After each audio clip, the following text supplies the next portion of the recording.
Welcome, everyone, to the Housing Policy and Finance Committee. It is March 15th at 1:10. I guess that's our new starting time.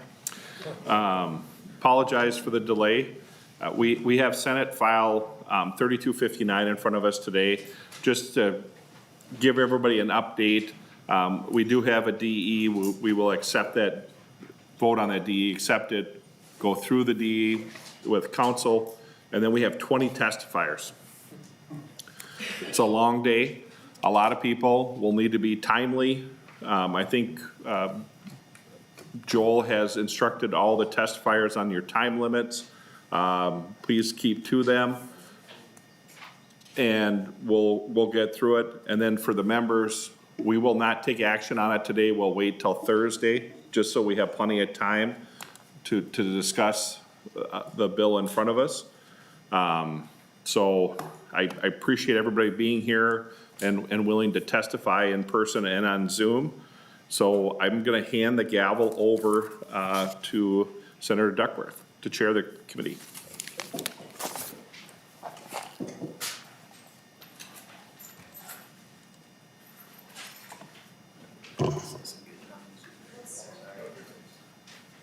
Recording in progress.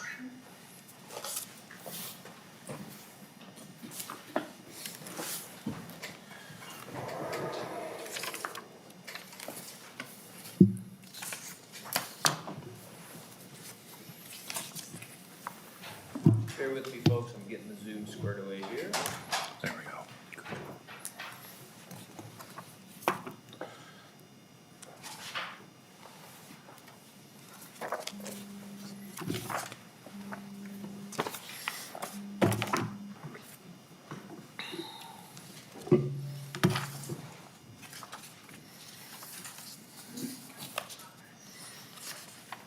All righty, thank you, Senator Draheim. I appreciate it. As you mentioned, we have a long list of testifiers, so we're going to keep moving fairly quickly. If folks would be brief and to the point with their comments, it would be greatly appreciated. So with that being said, Senator Draheim moves Senate File 3259 to be recommended to pass and re-referred to the Local Government Policy Committee. Senator Draheim, I understand you have an amendment to your bill. Thank you, Chair Duckworth. Yes, I would like to move the A4 amendment. Very good. Senator Draheim moves the A4 amendment. We will adopt the amendment and then have discussion on the bill when it's in the shape the author desires it to be. All those in favor of adopting the amendment, please respond with aye. Aye. Any opposed? Very good. The amendment is adopted. Senator Draheim, to your bill. Thank you, Chair and members, and of course all the testifiers. You know, we had some great discussion earlier today in local government on another housing bill, and it continues on with this bill. So I really appreciate everybody taking time to care about housing, and we're all, I think, working towards the same end goal, having a better housing environment for the state of Minnesota. You know, Chair, if it's okay with you, I think it would be great if we have Senate Counsel, Mr. Stain, go through the DE and answer members' questions before we go to testifiers. Very good. Mr. Stain. Mr. Chair, members, we adopted the A4 delete everything amendment. Article 1, Section 1 encourages municipalities to enact public policy to facilitate the development of unsubsidized affordable housing. That exact provision the Senate carried last year in the omnibus budget bill. So we've seen that before. Article 2, Section 1 provides that new model building codes may not be adopted prior to 2026 unless the legislature approves them by law. And it also prohibits the commissioner from adopting new energy codes unless there's a 5-year payback or better. Section 2 of Article 2 adds modular buildings for residential use that are conforming with applicable rules and other zoning ordinances to the structure that cannot be prohibited by regulation. Section 3, we've seen this before as well, or most of it. We carried this last year in the Senate funding bill. It relates to limiting regulations on residential development. It does several things. It prohibits a municipality from requiring a planned unit development or PUD agreement in lieu of a proposed residential development if the proposed development meets existing ordinances and regulation. It does not allow a municipality to require PUD agreement conditions that exceed requirements of the state building code. It prohibits a municipality from conditioning building approvals on use of specific materials for aesthetic reasons. And I believe we didn't carry this part last year, but it prohibits a municipality from imposing a minimum square foot requirement on a residential development. Moving on to Article 3. As amended, what's left here is it's just a record-keeping requirement, requiring certain records be kept with respect to cash payments for park development dedication. Article 4, page 6 and 7, the effect of those two sections is to require approval or denial within a 60-day period on written requests for building permits. That's the effect of those two sections. And the last section in the bill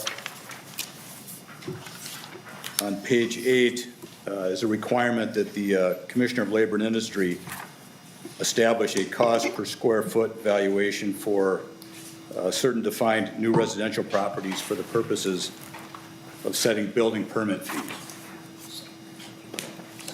And that's it. Thank you, Mr. Stang. I appreciate it. Senator Draheim, any follow-up comments regarding the bill? No, I appreciate everybody's work on what we have in front of us here. I know there was a question before the hearing on one of the sections. Senator Dietzig, did you want to ask that question while we have Ms. Jang? Sure, thank you. Mr. Chair? Senator Dietzig, go right ahead. Thank you. On line 4.23, this is regarding limitation on aesthetic mandates. And lots of times when we're talking housing and communities, parks are considered an amenity. And so just want to clarify that parks are not included on an amenity, as an amenity there.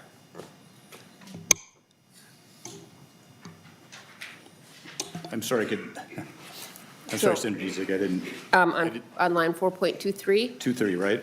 yeah, 4.23, does amenities include parks in that discussion? The question is whether amenities includes parks. Yeah, or so a park's included as amenities. So to me, it appears you're just talking aesthetics of the building, but lots of times people talk about amenities in parks, and so I just want to confirm on the record that for this purpose, I think, we just want clarity if parks are included as an amenity.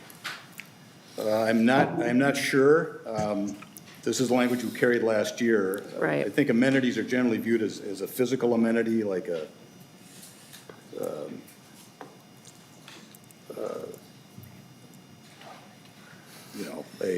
upgraded toilet or something in the park facility or something like that. But I don't remember any specific discussion on that last year either. I didn't either, so, yep. Chair. Go ahead, Senator Draheim. Senator Dietzig, that's something that we can dig into a little further, and we do have a couple stops yet. But we can circle back on that if that's okay with you, and just confirm that it Yep. is what we think it is. Correct. And move forward from there, if that's Appreciate okay. that. Thank you. Very good. If there's nothing further, we'll turn to our list of testifiers. Just a reminder to be brief and to the point. We'll start with Salim Firth, who is joining us via Zoom. Please go ahead, unmute yourself, introduce yourself, tell us who you're with, and you can go ahead and begin. Thank you so much. My name is Salim Firth. I'm with the Mercatus Center at George Mason University. I'm going to try to share a screen just so that you guys can follow along with some of the technical stuff that I'm going to be talking about today. Chair Draheim, Vice Chair Duckworth, Ranking Member Yitzhak, members of the committee, thank you for inviting me. The Mercatus Center is a research center at George Mason University dedicated to applying market-oriented academic ideas to real-world problems. Today, I'm going to discuss the rights and responsibilities of the state and its localities as they pertain to regulatory power. The exercise of local land use authority relies on institutions designed by the state. Thus, the state legislature has the responsibility of adjusting institutions that are working poorly for citizens, markets, or local governments. Mounting evidence suggests that the institutions of development in suburban Minnesota are broke. An increasing number of suburbs are abandoning traditional zoning in favor of over-reliance on planned unit developments, or PUDs. PUDs are appropriate for unique or innovative projects, but they are an invitation to opaque policymaking and favoritism. In addition, the creation of a PUD agreement involves upfront administrative costs, making it uneconomical for small-scale builders. When PUDs are used for routine subdivisions, I take that as a warning sign that some aspect of the development process is not working as it should. This table shows the warning sign. In Chaska, 97% of houses built in the 2010s were in PUDs. At least 9 in 10 new houses in Maple Grove, Carver, Blaine, and Victoria were in PUDs as well. Across all metro suburbs, about half of 2010's houses are in PUDs. It appears that the, accelerated too fast. The over-reliance on PUDs occurred because local governments cannot, using the fiscal tools the state has allowed them, make new development pay for itself.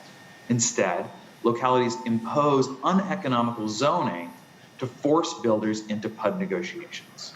In addition, Minnesota suburbs, like many local governments nationwide, use zoning to curate which types of people can move to town. This is an inappropriate use of government power, and it tramples on property rights and fair housing principles. To address these interrelated problems, SF 3259 proposes to empower local governments fiscally in exchange for limits on their ability to force developers into using PUDs, either as an explicit requirement or by setting minimum lot sizes uneconomically high so that land value can only be unlocked via a PUD. Which brings us to minimum lot sizes, which are the most universal form of residential land use regulation in the United States. In the metro, about 43% of houses built in the 2010s were on lots very close to or significantly smaller than the published minimum lot size. This table shows the 10 metro area cities with the highest share of newly built houses on lots that are either near or smaller than the minimum lot size. For example, in St. Paul, 59% of new homes are on lots very close to the legislative minimum. On the flip side, Forest Lake allows about half its new homes on lots that are non-compliant, which is smaller than the minimum. In both cases, the data show there is strong demand for lots smaller than the legislated minimums. For context, the median minimum lot sizes in the 8 suburbs in this table imply 3 to 5 homes per acre. And at that scale, the additional cost of land can be substantial. Suppose the city's minimum lot size forces buyers to consume just 1,000 square feet, more than they would have done otherwise. That would increase the cost of a home by about $10,000 in most jurisdictions. But the figure is $29,000 just for 1,000 square feet of land in Edina. If smaller lots enable builders to provide smaller homes, which is normal, then the savings could be much greater than what I've indicated. Thus, smaller minimum lot sizes would likely result in a more diverse housing stock, better value for home buyers, and new homes that are attainable to a greater number of Minnesota households. In conclusion, land use authority is not a purely local prerogative. It takes place within an institutional framework defined and regularly adjusted by the state. When warning signs emerge, such as the dominance of PUD regulation in growing metropolitan suburbs, the legislature should consider adjustments to those institutions to ensure that local land use authority can be used in ways that are fair, protect property rights, and serve the interests of Minnesotans. Thank you so much, and I'm happy to take questions at the appropriate time. Very good. Thank you, Mr. Firth. We're going to go ahead and we're going to do questions at the end of all of our testifiers to make sure we get through everybody. So I very much appreciate it. Next, we have John Phelan, if you would come forward. Introduce yourself, let us know who you're with, and then you can proceed.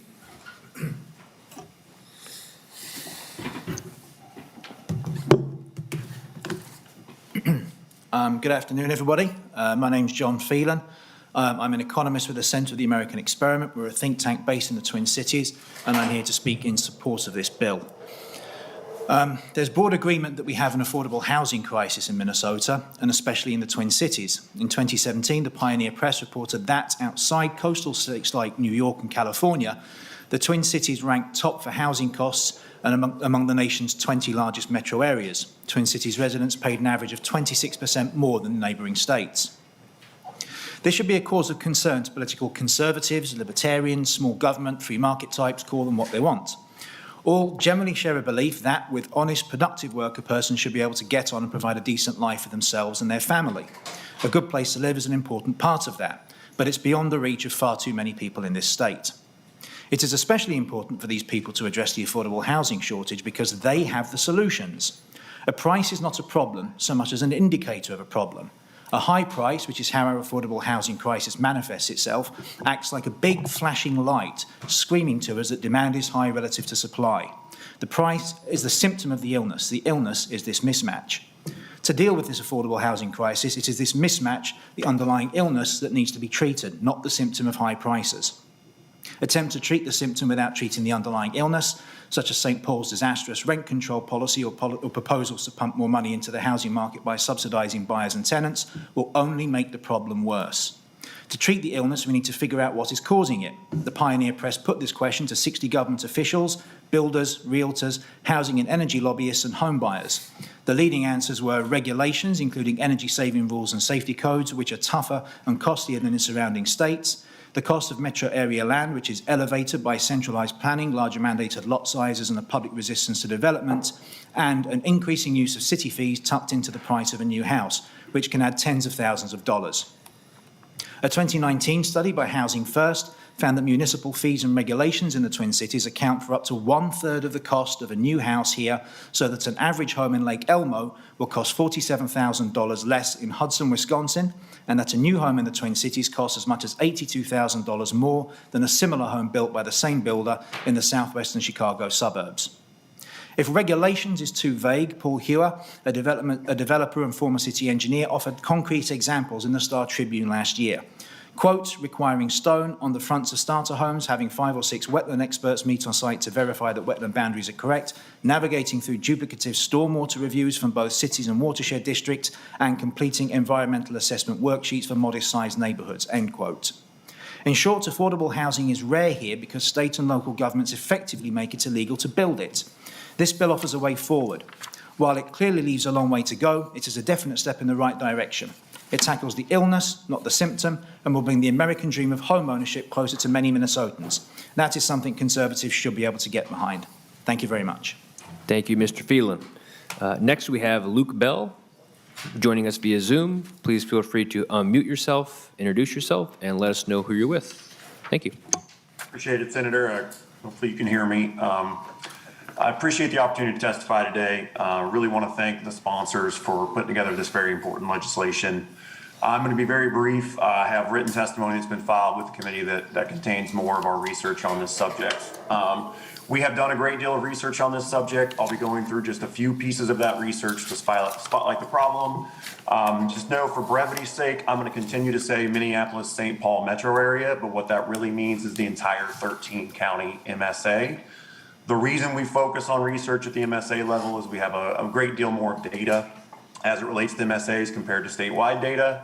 Plus note, of course, that around 60 to 65% of the housing construction in the state of Minnesota occurs in the MSA, along with about 2/3 of the population. So it is illustrative to highlight some of the problems we see in the MSA. According to our home value index, prices are skyrocketing in the MSA. They've appreciated by roughly 43% over the last 5 years and 12% in the last year alone. This is largely due to a drastic reduction in housing supply that is available. This reduction in housing supply and tight inventory has led to some pretty extreme economic and racial inequalities when it comes to home ownership. We reviewed 59 MSAs across the entire nation. the Minneapolis-St. Paul region has the highest gap in the nation between white and black home ownership. Whereas the white home ownership rate is roughly 76% in the Minneapolis-St. Paul region, the black home ownership rate is only 26%. We believe, some of the other research we'll present here later, we believe that is directly attributable to the lack of what we call the missing middle housing stock. And we believe this legislation would go a major way towards closing some of that gap. So what we think ultimately this bill is focused on is creation of those missing middle housing units, which is frankly more density, more housing construction. What we have seen since 2008, unfortunately, is there has been a drastic slowdown in the number of new housing units that are being constructed in Minnesota specifically. If builders had the opportunity to build homes at the same pace since 2008 that they had prior to that, there would have been over 40,000 new housing units constructed in the state of Minnesota, in addition to what was constructed, 40,000 additional housing units. We polled housing experts. We found overwhelmingly that relaxing zoning rules to allow more housing construction and supply was the most effective way to create more affordable housing in America. What's more, we found in a separate survey, there is broad public support for increasing the number of housing units that are allowed to be constructed. Also, if you look at what we see here in terms of land use patterns in Minneapolis, in the MSA, we find that Minneapolis-St. Paul has a much larger proportion of units that are zoned, or land that is zoned for single-family use, compared to most other MSAs in the United States. So a much larger proportion of our land is exclusively reserved for single-family use. Under the status quo, we estimate that the region is expected to not even add enough new housing units over the next 20 years to account for population growth, let alone solving the affordable housing and housing supply issue we have now. So what we think this bill does is what we call modest densification. Even by making relatively small changes to local zoning rules, such as allowing 2 housing units to be built on only 1 out of every 10 current single-family zoned lots, you could create a very large number of new housing units in the region.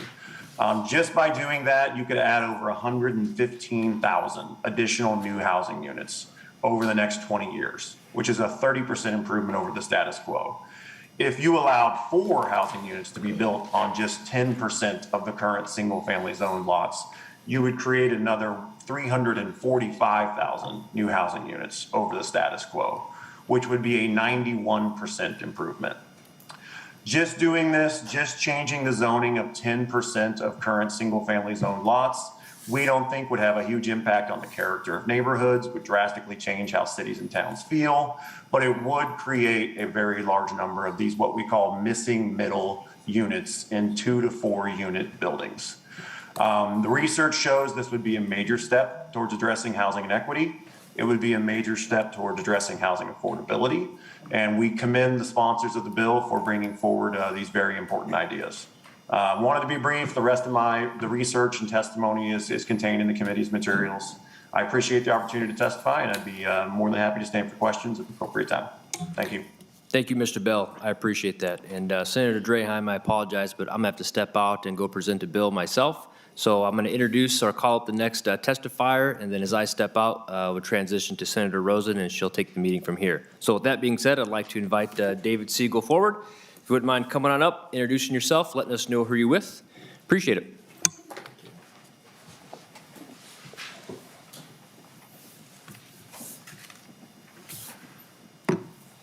Thank you very much, members. My name is David Siegel, and I'm the Executive Director of Housing First Minnesota. Pleased to be before the committee in support of Senate File 3259. I have been before this and other committees several times over the past number of years, and each time I've emphasized the urgent crisis of housing inventory and affordability, and the challenges have only become greater. The question before us today is how will the next generation and the generations after that achieve home ownership? Today, I renew the call for action to lift the affordability roadblocks and return basic homeowner choice by legalizing starter homes everywhere in Minnesota. Senate File 3259 as amended includes multiple provisions that will help to address our broken housing market. It is the most comprehensive attempt to address the very real challenges that we've seen to date. The key elements of this bill not only reflect the perspective of the housing and real estate industry, but also reflect the broad consensus of economic, academic, and a growing coalition of groups concerned about the threat that a broken housing market poses for Minnesota. Senate File 3259 is a carefully crafted assembly of modernization proposals that address much of what has gone awry over the past 4 decades in housing. The well-intentioned policies of previous generations have grown into roadblocks, and the impacts are regrettably clear. Minnesota has the worst inventory of available homes in the United States among all major markets. Minnesota has the highest new home housing cost in the Midwest, 25 to 30% higher than our upper Midwest neighbors. And shamefully, Minnesota is home to the worst racial equity gap in the nation. Members, each of these sobering statistics are rooted in our state's failure to allow for an adequate supply of starter homes over the last 15 years. This is not a problem that can be addressed with state or federal subsidy, and this is not a problem that we can just wait out, hoping that it solves itself. This problem must be addressed by a new approach to our housing market, building at a scale not seen in Minnesota since the post-World War II era. Accomplishing this level of production will require enormous innovation, and it will take years. It will require changes by the legislature to modernize the zoning, permitting, and regulatory rules that currently serve as roadblocks of housing choice. Many of these have been in place for decades and have not been reviewed since inception. We recognize the depths of the challenge, and we recognize that this level of change is especially difficult for governments who are accustomed to the current regulatory landscape. However, reliance on the status quo to protect local government control damages housing and homeownership access and misses the moment facing Minnesota. Let's face it, zoning isn't working for home buyers or for cities. In some of Minnesota's fastest growing communities, the majority of new homes are approved via loophole.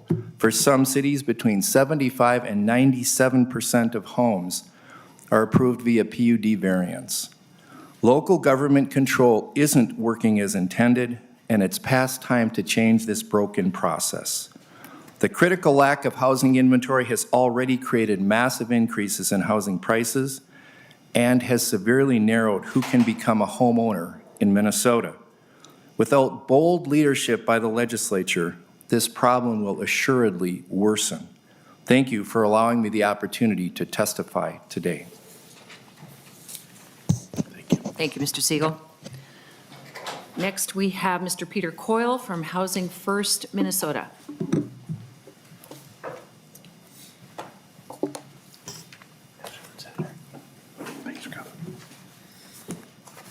Welcome, Mr. Coyle.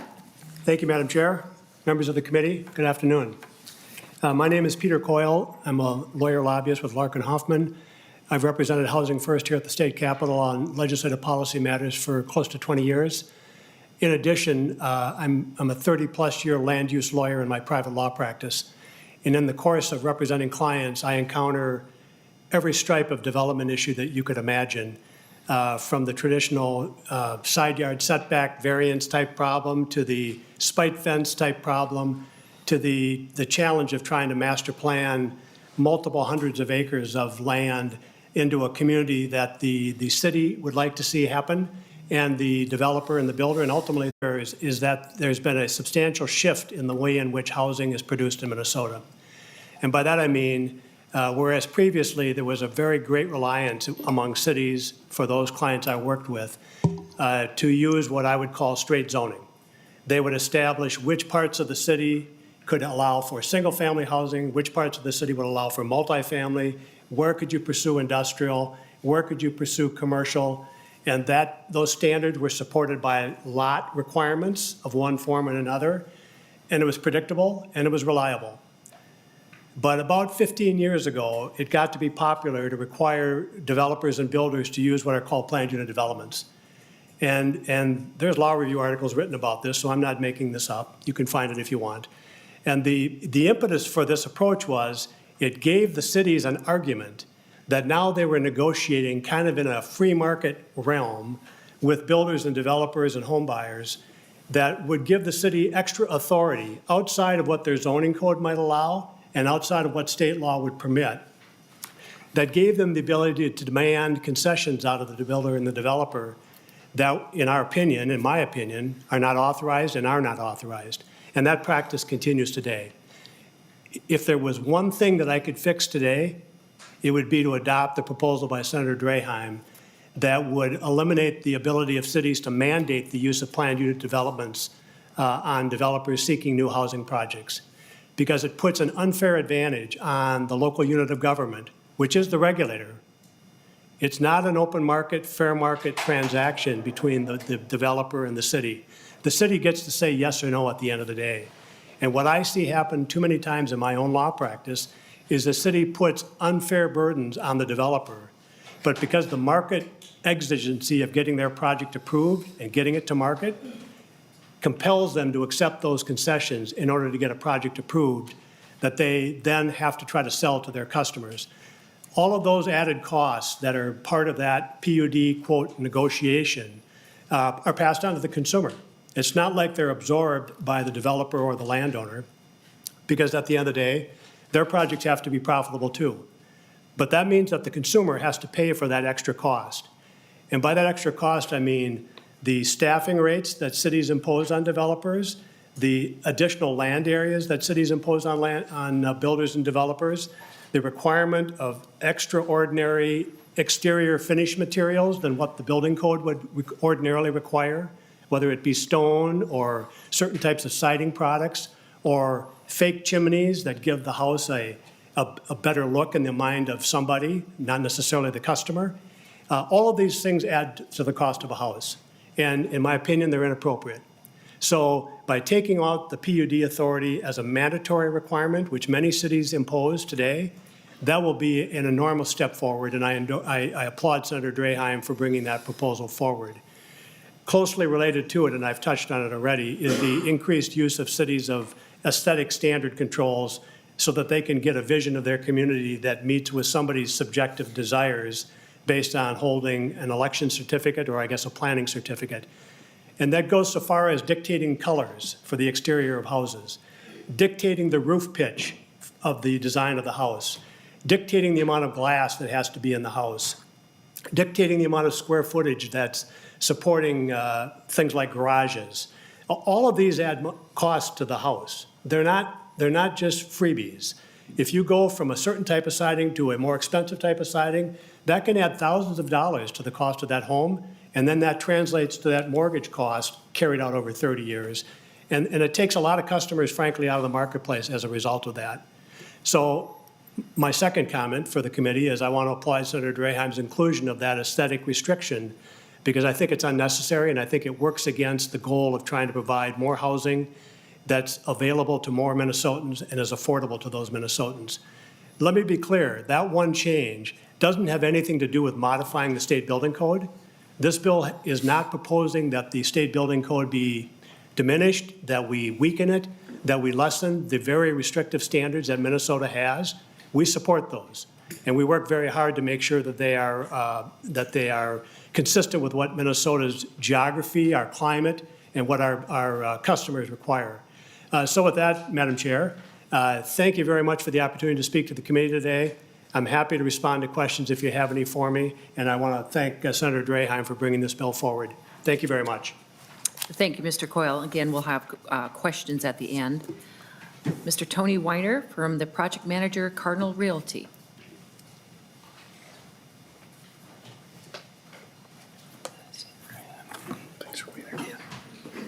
Welcome to the committee, Mr. Weiner. Thank you. Am I Good- saying your name right? You are, yes. Okay, thank you. Thank you. Yes, Good afternoon, committee. I am Tony Weiner. I am a project manager, also a vice president of our small home building company, Cardinal Home Builders. We build homes mainly on the east side of the metro area, the Woodbury, Lake Elmo, Cottage Grove, that area. Our company focuses its work on building quality, affordable homes for our customers. One of our areas of emphasis is one-level living, which is a very popular product among empty nesters and move-down buyers. As you've likely heard time and again in this committee and elsewhere, it's extremely difficult to build these homes affordably. As a small regional developer and builder, the land costs and regulatory roadblocks are very challenging for us. As a member of the housing industry, I'm very concerned with the trend away from affordability. Our population is growing, but our ability to house them is becoming more difficult. On a weekly basis, at least, I hear from customers who are interested in learning more about building a new home. However, their budgets are nowhere close to what we can build for them, even at the basic entry-level home plan. Many of these customers want a $250,000 to $300,000 single-family home. The reality of housing today is that we cannot get close to that price. As a small business, it is far and away the biggest challenge we face. We build safe, energy-efficient, durable homes, and we know what our homeowners want. They want to own homes in the communities that fit in their lifestyles and their priorities. There are dozens of fixes that we need to make, but Senator Draheim's bill here before us today would help lead a dramatic shift in the right direction for Minnesota's housing market. It would allow for the creation of more starter homes, a product that we dramatically need. It would help to return more customer choice to the market and move us away from the many exclusionary provisions that are added on through the PUDs. I thank Senator Draheim for bringing this bill forward and for the committee's consideration today. Just to note that my family, we've been in the housing business, in real estate business for over 50 years. My father, Tom, has been before some of these committees. My aunt, Deanna Weiner, she was a senator for many years. And I've talked to her. She remembers a time when we could build for young families, for our workforce and for our move-down buyers at a price that was affordable. Even in 2020, or now especially in 2022, we've gotten so far away from that.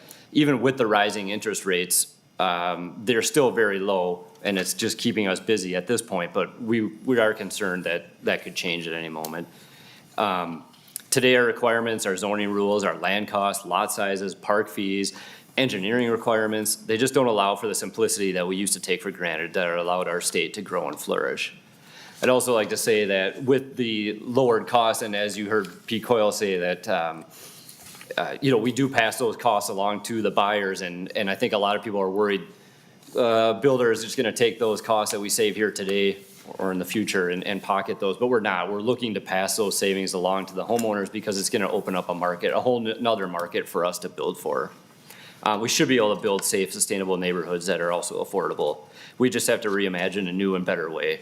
So I urge the committee to help the homeowners of Minnesota to find more affordable options. Thank you. Thank you, Mr. Weiner. And tell is it your aunt? Yeah. Yeah, tell her hi. Okay. Alex Fernandez, the Vinyl Siding Institute Director of Advocacy, please. Thank you. Good afternoon, members of this committee. Thank you for having me here today. As you just mentioned, my name is Alex Fernandez. I'm the Director of Advocacy for the Vinyl Siding Institute, and we are here testifying in support of SF 3259. VSI is the trade organization for manufacturers of vinyl and other polymeric siding. As an organization, it's our goal to further the development and growth of the vinyl and polymeric siding industry by helping to develop material, product, and performance standards in cooperations with the state standards and other standard-making organizations and code bodies. SF 3259 works to remedy the problem of local preemption of building materials and requirements approved by the Minnesota Building Code. Implementing unnecessary material requirements can significantly increase the cost of construction, and it limits the choice of home buyers. Minnesota has the highest housing cost in the Midwest, and the Twin Cities has the widest housing equity gap in the state. Pre-pandemic, Minnesota had the lowest available housing inventory in the nation. Local bans of code-compliant materials are hurting this great state by exacerbating its housing issues. We've worked together to pass bills similar to this one in 5 other states. And as far as we can tell, it's only had a beneficial effect on the housing affordability issues in those states. So with that said, thank you for having me here today, and we respectfully request that you vote in favor of advancing SF 3259. Thank you, Mr. Fernandez. And Ms. Beth Cadoon, the Minnesota Chamber of Commerce Vice President of Tax and Fiscal Policy. Welcome to the committee, Ms. Cadoon. Thank you, Madam Chair, members of the committee. My name is Beth Cadoon. I represent the Minnesota Chamber of Commerce. We're an organization of 6,300 businesses across the state of Minnesota, and we work to strengthen our business climate and help grow Minnesota's economy. We thank Chair Draheim for taking on this very important task of dealing with the issue of our housing shortage, and we express our support for this bill as amended. This bill addresses the issue of the regulatory burdens imposed on the housing market that have resulted in additional cost burdens above what we are seeing in other states, and also have resulted in reduced choices for consumer. These additional costs has resulted, as you've heard, in the reduced availability of affordable housing in Minnesota. And it's this lack of housing is a barrier to the workforce talent that we need in Minnesota. One of the top concerns we continue to hear from our business community on their ability to grow in Minnesota is the lack of workers. The other issues are high tax and regulatory burdens. The latest data from the Minnesota Department of Employment and Economic Development show there's over 205,000 job vacancies and about 125,000 unemployed workers. That's less than 0.6 unemployed workers for every job vacancy. The workforce shortage we know is not short-lived, with the state demographer predicting basically a flat labor force growth over the next decade. In order to best position our state for future economic growth, we need to make sure that we have policies that help facilitate business growth and retain and recruit more workforce talent. The lack of affordable housing can compound the workforce shortage. If you cannot find an affordable place to live, then it's certainly less likely you're going to locate in that community and take that job. This lack of housing is especially acute all around the state, especially in those greater Minnesota communities. To spur additional investment in housing, the Minnesota Chamber supports reducing regulatory and building costs and providing the additional resources to facilitate private sector investment. We urge your support of this bill, and we thank Chair Draheim for bringing it forward. Thank you. Thank you very much, Ms. Cadoon.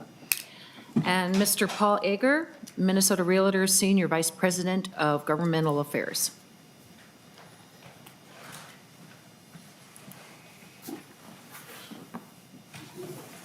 Good to see you again.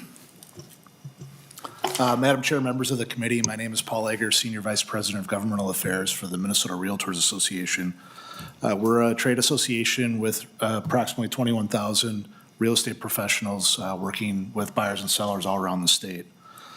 We very much support Senator Draheim's efforts through Senate File 3259 to increase the supply of housing, and particularly housing that is broadly affordable to more Minnesotans. I'd like to focus for just a minute on some market data that underscores the importance of this discussion today. The inventory of available homes continues to be a serious and chronic challenge for buyers and the overall health of our housing market. Our market data report for February of 2022 found only 6,606 homes for sale statewide, which represents a reduction of over 21% compared to February of last year. The number of homes for sale in February translates to less than 1 month supply of inventory, dramatically short of the 4 to 6 months of inventory that is necessary for the market to be well balanced between buyers and sellers. At the end of 2021, in December, there were 7,121 homes for sale. And for context, just looking back a couple of years to December of 2019, there were 15,600 homes for sale. And that was still a tight market. I can tell you from experience, having purchased in October of that year. And if you look back even further to December of 2012, we had over 36,000 homes for sale. When buyers compete for scarce inventory like this, we see the impact on a variety of market metrics. Days on the market were down 6.3% from a year ago. Pending sales down almost 10%. Closed sales down almost 13%. And not surprisingly, the median sales price was up almost 8% to $304,500. This lack of housing inventory is holding the market back, and it's posing a significant challenge to getting more Minnesotans into home ownership, and will continue to do so until some market-driven responses that meet consumer demand are implemented. Senate File 3259 advances an important discussion about how Minnesota can remove barriers to building more housing and create more housing opportunities to meet both the existing and future demand, particularly at the most affordable price points. I'd like to thank Senator Draheim for his continued work on this critical issue of housing supply and affordability. We look forward to collaborating with him and stakeholders on all sides of this issue, from builders to local governments and others, as Senate File 3259 advances. Thank you again for the opportunity to testify. Thank you, Mr. Ager. Next is the Builders Association of Minnesota Executive Vice President, Ms. Grace Kelleher.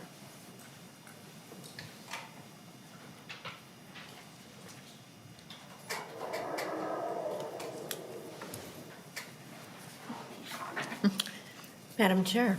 Welcome, Ms. Kelleher. How are you? Thank you. Members, I want to talk a little bit about why we're even here in housing. Why are you sitting here listening to folks come back and forth? I believe a home is truly important to people. If I ask you to say, can you remember what homes you've owned throughout your life? How about the addresses of some of them? Those are treasured memories that we do not forget going forward. And everybody deserves a new home. But affordability just doesn't exist. It doesn't exist in Faribault or Albert Lee or Black Duck. We need to figure out a way to get there. And Senator Draheim's bill starts us on that path. He's made some good changes here, members, but it is not enough. So with that, I would encourage you to vote yes on this bill and want to thank Senator Draheim. And please, when you vote, think about your own children and grandchildren coming. Will they be able to afford a new house? Thank you, Madam Chair. Thank you, Ms. Keller. Good to see you. And next is David Wershay from Wershay Homes. Thank you, Madam Chair, committee members. My name is David Wershay. I'm the CEO and owner of Wershay Homes, based in St. Cloud. Appreciate the opportunity to speak in support of this bill on behalf of myself and the Central Minnesota Builders Association. I'm very passionate about several items in this bill, but I will keep it brief. We appreciate this bill's focus on the fundamental reforms that will sustainably reduce the cost of building, much needed in new housing in Minnesota. The bill addresses exclusionary zoning, building and energy codes, aesthetic mandates, and permit reform. In my many years in the industry, I've witnessed attempts at affordable housing from many different perspectives. Bottom line is we need to create affordable housing across all price points, which will put the homeowners back in the driver's seat, allowing them options for housing versus one-way roads. And this has the potential to bring thousands of units of housing online, all while not costing the state any money. The answer is not to throw money at affordable housing, but to change the platform so housing becomes affordable. That's a big difference. We appreciate that Senator Draheim has left out fees, which only add to housing costs, pricing more and more people out of the housing that they need. Again, from a home builder's perspective, these kinds of reforms are essential if we're going to build the affordable homes Minnesota needs, especially with our most recent challenge with labor and material cost increases that everyone's aware of. We really don't need any help increasing the price of home construction. Thank you for the opportunity to testify today, and I would be glad to answer any questions. Thank you, Mr. Wershay. We are going to keep the questions again towards the end. Ms. Cow from the League of Minnesota Cities, please. Madam Chair, members, my name is Irene Gowan. I'm with the League of Minnesota Cities.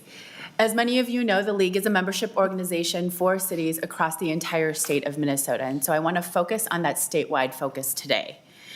One of the things that members have in their packets and has been posted online is resolutions that cities have adopted. So I'm going to structure my brief comments around those. I do want to start by thanking Senator Draheim for the conversations, the important conversations around housing. And there do need to be important conversations around related zoning, as well as plan unit developments, as it is something that has been a topic of conversation here. There are going to be a number of city testifiers who are going to dive into that. Related to these resolutions, what you see before you is that over 90 cities across the state have adopted these resolutions. From the smallest ones under 1,000, including Amboy, Legion, St. Clair, to some mid-sized ones between, in Minnesota, mid-sized, being 1,000 to 10,000, Sleepy Eye, Belle Plaine, Montgomery, to some of our metro suburbs, including Plymouth, Burnsville, Lakeville, and Savage. And what these resolutions do is they highlight three things. First, that zoning should be done locally. And that's because communities are different throughout the state. It also has to take into account for the different topography that exists across our state. The other thing that's important to understand is that with zoning comes public input. Residents within these local communities are then expressing their concerns and their desires of what they want their community to look like. The second thing that these resolutions highlight is that housing is a statewide issue, but those issues are different depending on where you are in the state. In Greater Minnesota, you all have had conversations about workforce housing, or many of the challenges you'll hear from one of our testifiers even, for market rate development in their communities. In the metro, recently there's been a huge issue with corporate investor purchasing that's driving up rents as well as sale prices, or the preservation of naturally occurring affordable housing. Now, the third thing that this resolution highlights is that there does need to be a state-local partnership when we're addressing this issue of housing, which really is a crisis throughout the state. And what we ask is that you keep four principles in mind. First, that housing policy at the state level addresses the full housing spectrum, everything from unsheltered individuals to market rate ownership, but not just at one end of the spectrum. The second is to support local innovation. Our communities locally in our cities are doing a lot of things to address housing needs, and we ask for the state support in those efforts. The third is to provide incentives instead of mandates. And the fourth is to provide community-specific solutions throughout the entire state. It's often through the state-local partnership, I think, where we are going to be able to be successful in Minnesota in addressing the statewide issue. Unfortunately, Senate File 3259 doesn't address these principles adequately, and there is no requirement that selling of these homes or producing affordable housing is going to be a guarantee. So unfortunately, the League of Minnesota Cities is going to have to oppose this bill. Instead, what we would encourage the committee to do is hear and discuss Senator Dietzig's bill on Senate File 3147 that does address these various issues across the state and would provide solutions that would help every corner of Minnesota. Thank you, Madam Chair. Members, I'm happy to take any questions if there are any at the end. Again, thank you, Ms. Scow, for your testimony. Thank you. Next is the Association Metropolitan Municipalities, Mr. Charlie Vander Ark. Almost got it. Thank you, Madam Chair. Senator Draheim. Charlie Vander Ark for Metro Cities, which represents the collective interests of cities across the 7-county metropolitan region. Thanks for the opportunity to testify today. Metro Cities respectfully opposes Senate File 3259, specifically provisions in the bill that preempt local decision-making authority in Articles 2 and 4. City roles in housing are limited, but important. Cities, for the most part, don't build homes, but guide land for housing. They implement zoning and land use policies. They set uses and densities for different parts of the city, look at compatible uses, and the existing built environment. They package financial incentives, and in some cases, contribute modest public funds for housing development. Cities in the 7-county metropolitan region are currently required to meet minimum densities under regional level policies that allow cities to guide where higher density and lower density housing can be built. Unique local considerations such as topography, geography, geologies, and infrastructure are considered. The current regional requirement of 8 or 12 affordable units per acre is focused on meeting affordable housing needs while also allowing cities to maintain local zoning and land use authorities. Metro Cities policies strongly support state funding and sufficient local tools and resources that allow cities to meet their local housing needs. This includes housing infrastructure bonds, down payment assistance, home ownership counseling and training, and as well as closing cost assistance. These existing state programs are tied to affordability and serve lower-income households. The bill today does not guarantee affordability. There are several cities here today who will explain their efforts around housing and how the bill would negatively impact the shared goals of affordable housing and housing affordability. We'll continue to work with Senator Draheim and the legislature to support adequate state funding addressing constructing new homes as well as preserving existing homes. Thank you, Madam Chair. Thank you, Senator. Thank you. Thank you, Mr. Vander Aert. And next we have Ms. Kathy Reynolds, City Administrator for Fairmont. Welcome, Madam Ms. Chair, Reynolds. Committee. Senator President. I'm Kathy Reynolds, the City Administrator in Fairmont, testifying on behalf of the Coalition of Greater Minnesota Cities and the League of Minnesota Cities to provide perspective on how this legislation would impact Greater Minnesota. Today I'm testifying against SF 3259 because it places unnecessary restrictions on local decision-making without addressing the housing challenges that we face. We appreciate this committee's interest in tackling the housing crisis. Like the rest of the state, Greater Minnesota desperately needs more housing, but this bill is not targeted at the challenges that we face. The biggest factor impacting affordability is the high cost of basic housing construction, land, labor, and materials. This makes housing not attainable for most buyers.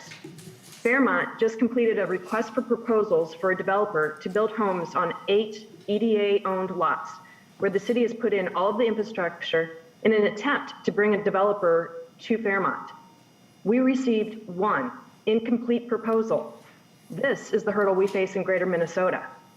The cities of Greater Minnesota need housing, and when a developer wants to put in new housing, our cities work with them to make it happen. If aspects of our ordinances are deterring construction, we make adjustments, utilizing the flexibility found in a planned unit development process. Those tools provide us the flexibility to get developers into our communities and to get housing built that we desperately need. We are also concerned about imposing a 60-day requirement on granting a building permit. The 60-day rule is for when cities have control of the processes, such as zoning appeals. With building permits, contractors are the one who need to make changes in order for the permit to be approved. How long it takes to make these changes is outside of the city's control. Fairmont usually completes our reviews within a week, but we may wait 6 months for a contractor to return documents. The 60-day rule would require us to issue denials with correction lists and ask contractors to reapply for building permits to avoid permits being issued for construction that does not meet the state building code. This creates unnecessary administrative hurdles for cities and contractors and does nothing to make housing more affordable. So while the intentions of this bill may be good, none of these changes will address the challenges to affordable housing or just housing in Greater Minnesota. We would like to work with the legislature on addressing the housing crisis in Greater Minnesota, but let's focus on the real barriers to workforce housing. Recommend that we hear and look at the Comprehensive Housing Spectrum Act, SF 3147, as it provides solutions that will help cities across the entire state. In the meantime, respectfully request that you oppose this bill and work with us on solutions. And I'm available for any questions at the end. Thank you. Thank you, Ms. Reynolds. And Mr. Jason Wadle, the City Manager for Prior Lake, please. Thank you, Madam Chair and Senators. My name is Jason Waddell, and I'm the City Manager for the City of Prior Lake. The City of Prior Lake is a growing community of 28,000 residents on our way to becoming 40,000 over the next 20 years. We are on the front line when it comes to new housing and working to meet the wide spectrum of housing needs for our community, which includes affordable housing. Unfortunately, neither the original nor the amended version of Senate File 3259 will serve to reduce the sales price of new housing. Article 1 encourages cities to enact policy to facilitate the development of affordable housing. Encouraging cities to enact policy is not enforceable, and the city questions its appropriateness in statute. Cities already include in our comprehensive plans portions of our cities designated for higher densities that would accommodate smaller lots, duplexes, and fourplexes. Those areas have been thoughtfully planned for and include the appropriately sized infrastructure to support those uses, which include larger water mains, larger sanitary sewers, larger storm sewer, This bill would disregard the public process and planning efforts our cities use to establish land use and zoning and puts our infrastructure at risk. Article 2 would eliminate the tools cities use to work with developers on mutually beneficial solutions for development and takes away decision-making authority from our local city councils. Prior Lake is unique due to our topography and having a large lake in the middle of our city. This dramatically impacts our utility infrastructure as well as our street network as compared to our sister cities. Every city has their own unique characteristics that impact how they develop. The approach to housing and new development therefore must also be unique to each community. This bill would look to create a cookie-cutter approach to land planning that is neither creative nor cost-effective. The bill's title, Legalizing Affordable Housing, is disingenuous and misleading. The proposed bill targets cities and removes local control from the planning and development process. This is being done in the name of housing affordability. The reality is that local development fees represent 3 to 7% of the cost of a new home.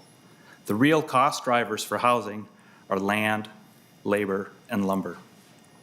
In Prior Lake, we have 8 homes that are currently showcased in the parade of homes that just started last weekend. Of those homes, 7 out of 8 are in developments that are on small lots.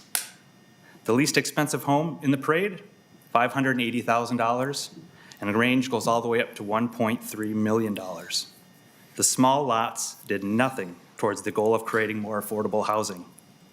As a city, we received no requests from developers asking for the city to build entry-level homes because they continue to be very successful at selling homes in this price range. Thank you for having me before you this evening. Thank you, Mr. Wadel. And next, we have Mr. Brian Baer, City Administrator for Hugo. Welcome to the committee, Mr. Thank you, Madam Chair, Senators. Just a couple things to think about. My name is Brian Baer, City Administrator for the City of Hugo. We're located in the Northeast Metro, and our city is full of natural resources and environmental amenities. That environment can make development challenging. More often than not, a creative solution is proposed for development in Hugo. In those cases, a developer will request a PUD, not because it's required by the city, because they want it to try something different, try something creative that would be otherwise difficult to do. We've approved PUDs to try out a wide variety of ideas along those lines. PUDs have allowed us to push the envelope by trying out projects with very small lots, skinny streets, and narrow setbacks. The problem is that the result of those experiments does not produce low-cost housing. The result is very large and very expensive homes on very small lots that are very close to one another. We've given this a fair chance. I can tell you that's the result. Our development fees are also relatively low. But low fees don't reduce prices either. That's because the market's going to build what the market wants. Right now, that means large homes. No builders are asking us either to help them find a way to build less expensive, smaller starter homes. We'd love it. It's not happening. And this bill isn't going to help. In fact, it effectively takes away the ability to ask for a PUD, which is counterproductive. Here's how it works. The bill language says that a municipality shall not require planned unit development agreement conditions that exceed the requirements of the state building code. But conditions in a typical PUD development agreement have nothing to do with the building code. Instead, they focus on things like required street construction, the timing of neighborhood improvements, collection of stormwater, construction of sewer pipes, or compliance with state rules, and so on. Many times, it is conditions that allow projects to move forward faster, because we can add conditions allowing the details, like the final engineering, other design elements, and maybe passing other regulatory hurdles. Those things can be done later if we add a condition. Not being able to do those things in a PUD will be a mistake. Also, just It's noteworthy to me that the prohibition on aesthetic mandates will affect all projects, not just single-family homes. So think commercial, mixed use, multifamily, and so on. I just ask you, please make sure that you fully understand exactly how PUDs are used before you decide to get rid of them. I think there will be some unintended consequences. Thank you. Thank you, Mr. Bear. And Frankie Johnson, from Minneapolis Park and Recreation Board.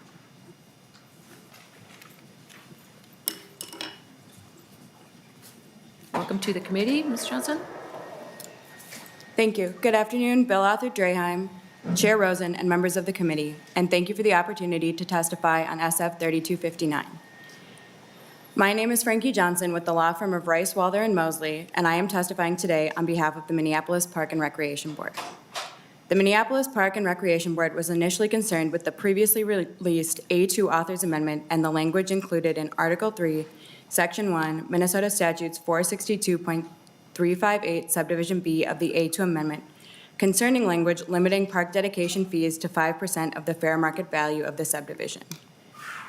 We would like to thank the author of the bill for removing this concerning provision in the A4 Authors Amendment posted earlier today.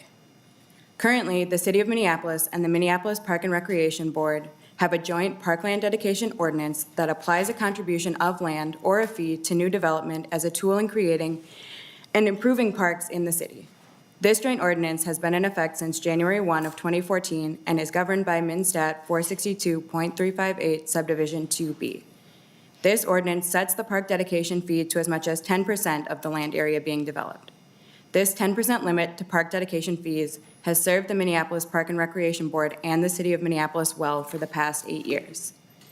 Parks add tremendous value to adjacent property and new development. Any attempt to limit park dedication fees to a lesser amount or 5% of fair market value would limit the value parks can add to new property development. Parks are a positive good for all people of all ages and income levels.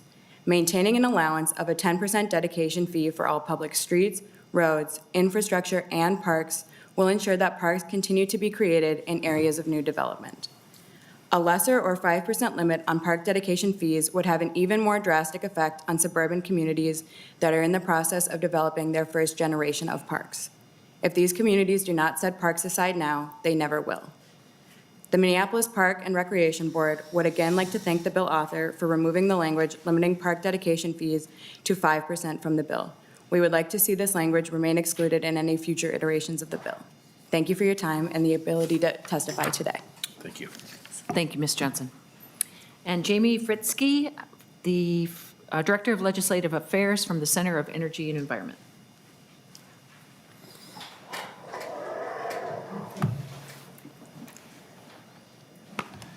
Thank you, Chair Rosen, Senator Draheim, and members of the Housing Committee.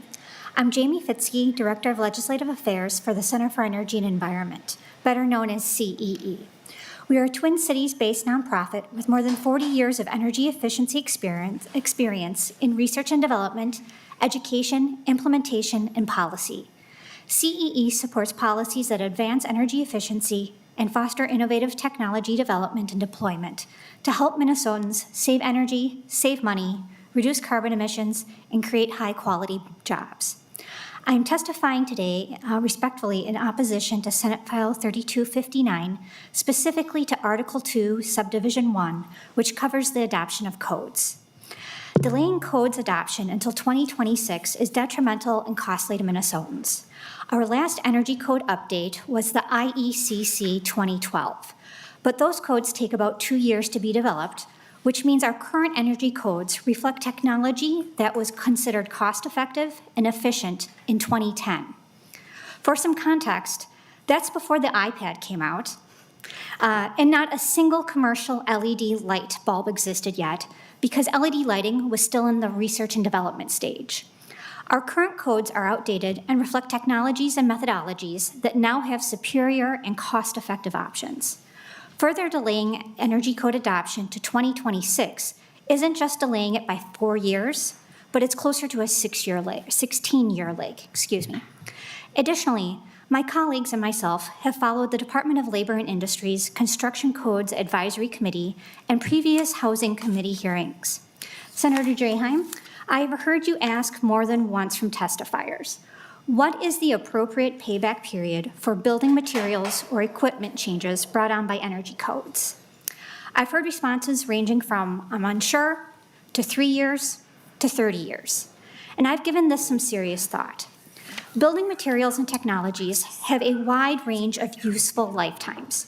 Ceiling insulation, for instance, is rated for 30 years. A natural gas furnace is 20 years, and a water heater is around 10 years. I think an appropriate metric should be not on a single year determinant, but it should be connected to the useful life of the specific equipment.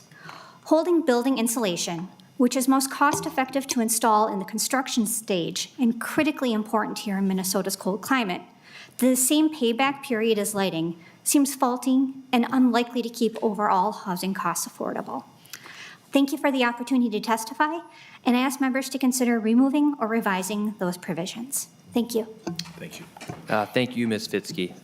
Next, we have Scott McClellan. Please come on down, introduce yourself, and let us know who you're with. Great. Good afternoon, Mr. Chair, committee members. My name is Scott McClellan. I'm the state building official and the director of the Construction Codes and Licensing Division of the Department of Labor and Industry. Thank you for the opportunity to testify this afternoon. My comments will be brief. I want to begin with saying the department does, however, appreciate the spirit of Senate File 3259 to streamline regulation and minimize construction costs. However, it's necessary that I testify against Section 1, Article 2 regarding the adoption of building and energy codes. As a result of the same language being introduced last year, the department brought it forward to the Construction Codes Advisory Council. The council's statutory charge is to review and comment on proposed laws and rules relating to building construction. The council then appointed a technical advisory group that met on 4 separate occasions to discuss the impact of the bill on stakeholders and construction regulation. In fact, the department appreciates the participation of Senator Draheim and other legislators in that process. The council concluded 3 findings from their study of this particular bill, or the earlier version of it. Number 1, there was consensus that the review and adoption of model codes should continue to be on a 6-year cycle. This is the only way to ensure that construction regulation is current and actually affords the opportunity to take advantage of new methods, materials, and technologies, which frankly most often helps reduce construction costs. Number 2, state energy codes should not be legislated to be in conflict with federal law. The U.S. Department of Energy determines the process that each state must use when adopting new energy codes. And as already been stated, although Minnesota reviews all new codes, we haven't adopted a new residential energy code since we were required to in 2012 as a condition of Minnesota receiving funds from the Reinvestment Act. And number 3, there was no consensus on establishing an energy code payback period due to the complexity and being subjective and difficult to determine the value added in that process. However, the department believes that establishing a payback period really would add no appreciable value anyway to the current processes already in place that emphasize public input, transparency, and cost-appropriate regulation. And actually, we do this in 5 ways. First, there's an opportunity for up to 2 public hearings to gather public input early on in the process and later towards the end. Second, a technical advisory group consisting of the most affected stakeholders and subject matter experts is convened to study any new proposed codes. Third, actually a mandatory collaborative research study has to be performed by home builders and a building scientist on the impact of new codes on the housing market. Fourth, the Construction Codes Council actually must make an affirmative recommendation before any new residential energy code may be adopted. And lastly, through the Administrative Procedures Act, the department prepares detailed justification statements and cost projections for any new code amendments.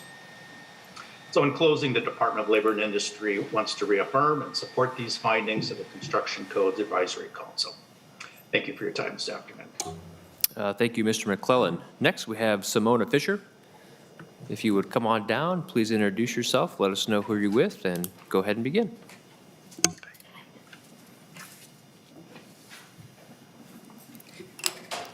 Thanks.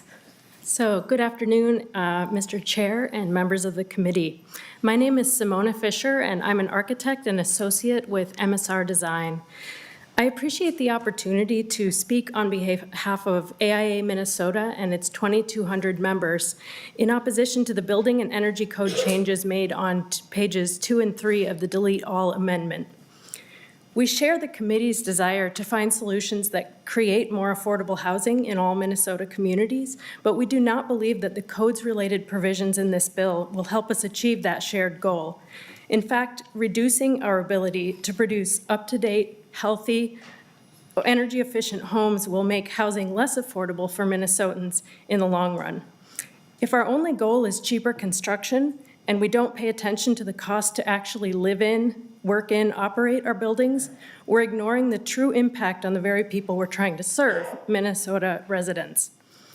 Proposals to tie the building and energy codes to narrow cost calculations or strict legislative control have been brought forward for a few years now.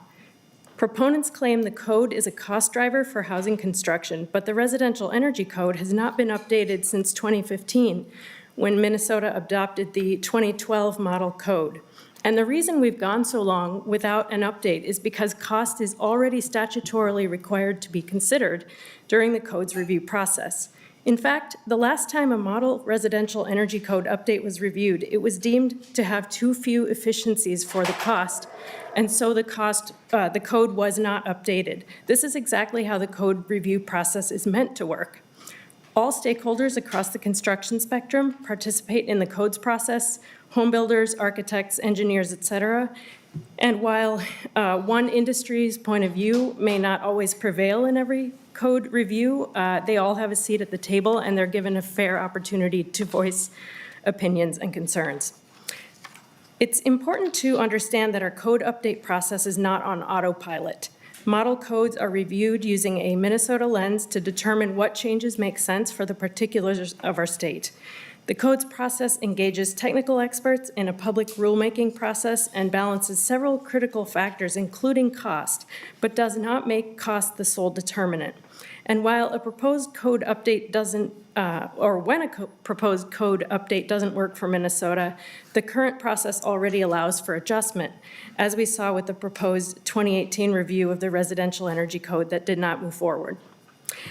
Also, while this bill is focused on single-family housing, it's critical to understand that the code provisions under consideration will impact far more than that.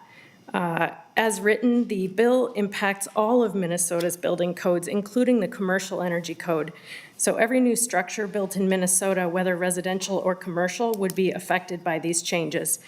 It's unwise to make such broad changes that affect all construction in an attempt to impact only one sector.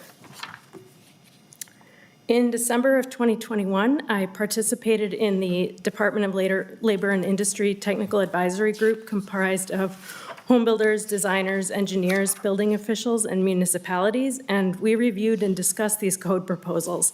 And the majority of participants believed that the existing code review process and review and update processes function effectively, and statutory changes would be counterproductive. So we appreciate Senator Draheim's efforts to address Minnesota's housing challenges, but we believe that freezing codes and tying them to short-term construction-only cost calculations is the wrong direction. We respectfully ask that you remove these provisions from the bill. The language as drafted includes both commercial and residential codes, which will impact much more than housing, and the lack of a residential energy code update since 2015, as well as the results of the DLI Technical Advisory Group, show that the existing code review process works. Thank you, Mr. Chair and members of the committee. Thank you, Ms. Fisher. And because I missed all that good testimony, I'm going to have about 20 questions for you there, Senator Draheim. Just kidding, of course, but Senator Rosa does have one for you. Well, thank you, Mr. Chair. And I'm just wondering, Mr. Chair and Senator Draheim, I know we're at our time limit. Anxious to hear your response and the questions. What is the plan going forward on this bill? Senator Draheim. Thank you, Senator Rosen and Senator Duckworth. We're planning to continue this on Thursday a little bit, but I think it would be good if we have questions directed at the testifiers, that we get some of them out of the way. I have a question that could wait to Mr. Stang on the codes, if it applies for commercial or not. I thought we took care of that last year, but that can wait till next week. So if we have questions, Chair Duckworth, I would rather that be at the testifiers, and then we could continue our discussion on Thursday, and then my rebuttal, I think, can wait too. I think it's important we get at the testifiers. Very good. Any questions from members? Senator Dietzig, please. Thank you, Mr. Chair. I have one quick one. I don't disagree at all that we need to build more. We do, because we have this shortage. But there was a lot of talk about the tight market and how that's impacting cost. And so if anybody has any comments, the committee has heard me talk about this before.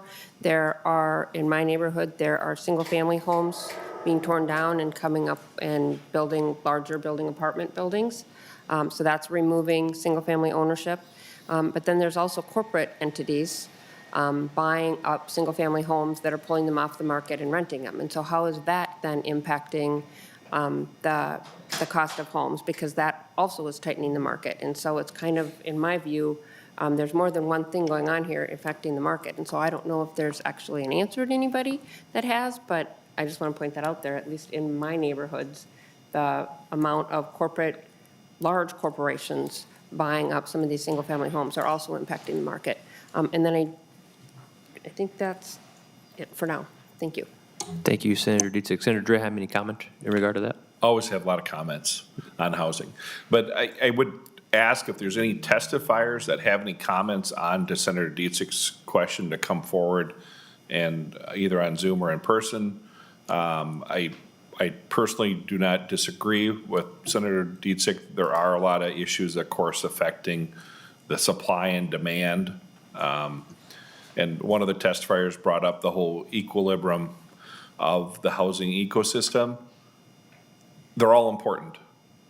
We don't disagree with that. Everybody on this committee, we've all had great conversations about how important housing instability is, and to home ownership and everything in between. But a lot of the problems stem from the lack of inventory.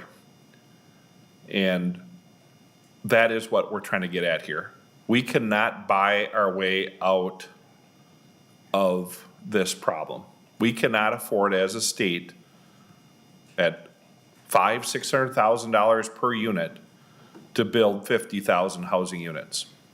So we need multiple solutions. And if someone wants to come up and answer, please interrupt me and come on up. Mr. Phelan, go ahead. John Phelan, Senator of the American Experiment. What I'd ask you to bear in mind is something I spoke about in my testimony. We're not just here to explain why housing is expensive in Minnesota. We're here to explain why it's more expensive here than in other places. So you're not just trying to explain the absolute level, but the differentiation between our level and other people. So when someone says, oh, well, housing is just more expensive here because of lumber. Well, why is lumber more expensive in Minnesota than it is in Wisconsin, than it is in South Dakota? The answer is that it's not. Sometimes you get people, so I've sat in meetings at city councils when people say things like, well, of course we have to build houses a certain way, the weather's cold. The weather's cold in Hudson, Wisconsin.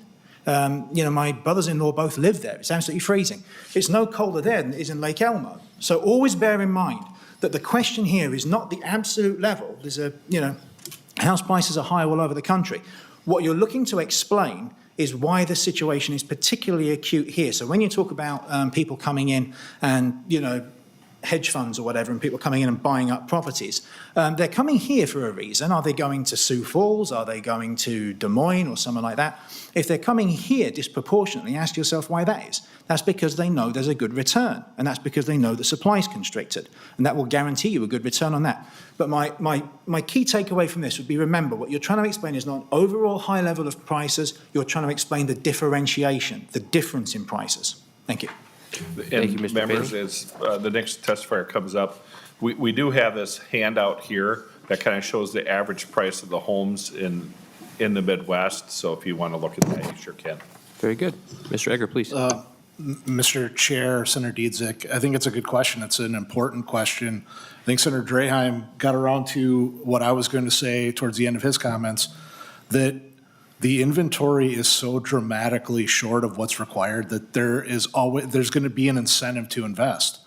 If we start getting more equilibrium in the market between buyers and sellers and renters and landlords, there won't be as much of an incentive for investment in the market, and there will be more opportunities for first-time home buyers and move-up buyers and move-down buyers to be able to find a home that they can afford. So I think the inventory is causing a lot of the investment interest. It's not the investment interest as much driving the issue that you're getting at. That's just that's our perspective. Thank you, Mr. Chair. Thank you. Any other questions? I'm not seeing any online, and I don't see any from any other members.